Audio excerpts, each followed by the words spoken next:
నియంత హిట్లర్ స్ఫూర్తితో వ్యవహరిస్తున్న ముఖ్యమంత్రి రేవంత్ రెడ్డి తెలంగాణను అవమానపరుస్తున్నారని బీఆర్ఎస్ సోషల్ మీడియా కన్వీనర్లు ఆక్షేపించారు.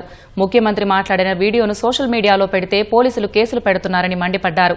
ప్రజలను అవమానించేలా రేవంత్ రెడ్డి మాట్లాడారని ఆరోపించారు. రేవంత్ రెడ్డి హిట్లర్ ప్రభుత్వం చట్టాలను దారుణంగా వాడుకుంటోందన్న ఆయన ఇలాగే వదిలేస్తే హిట్లర్కు విగ్రహం కూడా కడతారేమోనని ఎద్దేవా చేశారు. రాజ్యాంగబద్ధంగా తెలంగాణ రాష్ట్రాన్ని ఏర్పాటు చేసుకున్నది. చాలా గర్వంగా యూనివర్సిటీల పేర్లు ఆచార్య కొండా లక్ష్మణ్ బాపూజీ గారి పేరు, కాళోజీ నారాయణ గారి పేరు, సచివాలయానికి బాబాసాహెబ్ అంబేద్కర్ గారి పేరు ఇవాళ పెట్టుకున్న దేనికి?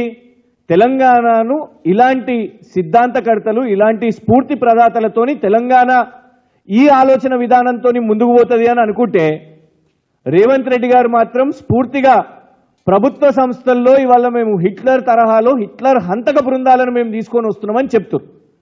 ఇవాళ దాన్ని ప్రశ్నించినందుకు, దాన్ని ట్వీట్ చేసినందుకు ఇగోండి ఆదివారం నాడు కూడా పోలీసులు దేనికి పనిచేస్తున్నారు అబ్బా అంటే కేసులు వేయడానికి పనిచేస్తున్నారు. ఆ వీడియో గురించి ఇవాళ దేశవ్యాప్తంగా చర్చ జరుగుతుంది. ప్రతి ఛానల్లో ఇవాళ అదే చర్చ. ఆ వీడియోలో మాట్లాడింది రేవంత్ రెడ్డి గారు అయితే మా మీద కేసు వేయడం ఏంది?